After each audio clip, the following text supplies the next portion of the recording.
Bonjour à tous et bienvenue dans cette nouvelle vidéo. Comme vous le savez, le mercredi 14 novembre, c'était la sortie des Animaux Fantastiques 2, Les Crimes de Grindelwald. Vous aurez mon avis sur ce film plus tard, mais maintenant nous allons théoriser un petit peu. Et attention aux spoilers, évidemment.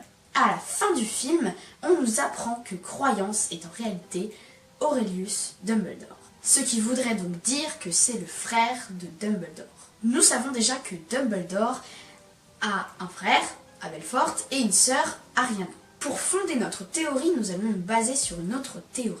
La première théorie étant que Ariana Dumbledore était un obscurial. Pour ceux qui n'auraient pas trop suivi le droit chemin, qu'est-ce qu'un obscurial? Un obscurial est une forme de magie noire et très puissante qui se développe en un être qui veut refouler sa magie. Pour ceux qui ne le savaient pas, mais je pense que vous savez un peu tous, Ariana Dumbledore s'est fait dans son enfance attaquer par des moldus à cause de sa magie. Cette attaque l'a un peu traumatisée en quelque sorte, et depuis elle ne voulait plus utiliser sa magie. La théorie qui s'était développée après qu'on découvre l'existence des obscurials dans les Animaux Fantastiques 1, c'était que Ariana en était un, qu'elle avait refoulé ses pouvoirs, et serait donc en quelque sorte morte à cause de cela. Si vous voulez en savoir plus, je vous conseille la vidéo de Nini 9 3/4 qui en dit beaucoup plus à ce sujet. Par conséquent, Croyance, Ariana, on y vient. Ma théorie, ce serait que Croyance et Ariana sont la même personne. Je m'explique. Ma théorie serait que Ariana, quand elle est morte, avait développé un Obscurus, et on sait très bien qu'elle est morte pendant le combat entre Aberforth, Grindelwald et Dumbledore.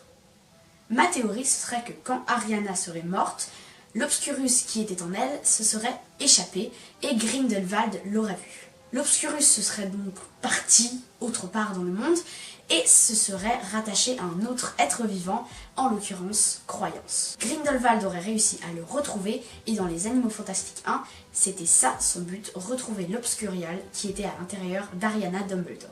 Et au final, il aurait compris que l'Obscurus était Croyance. Et Grindelwald étant très rattaché à la famille Dumbledore, c'est pour ça qu'il voudrait absolument retrouver Croyance et exploiter son pouvoir. Et peut-être que, dans le passé, il voulait déjà exploiter le pouvoir de l'Obscurus de Ariana Dumbledore.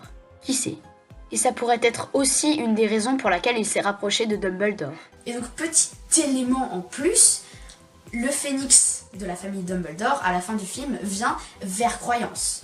Ce qui fait qu'il fait obligatoirement partie de la famille Dumbledore. Mais peut-être que, comme l'Obscurus était rattaché à Ariana Dumbledore, peut-être que le fait que ce soit une Dumbledore se transmet dans Croyance. Alors oui, c'est peut-être un peu chelou, mais pour moi c'est un peu la seule explication possible. Et petit élément qui m'aurait un petit peu encore plus poussé la théorie, quand on prend les noms de Ariana et de Aurelius, niveau orthographe, tout ça, ça se ressemble quand même vachement. Et je pense que Grindelwald aurait appelé Croyance Aurelius, tout simplement parce que ça ressemblait plus ou moins au prénom Ariana. Voilà, j'espère que cette vidéo vous aura plu. C'était la théorie un peu farfelue, mais moi, ma seule explication à ce qui se passe à la fin des Animaux Fantastiques 2.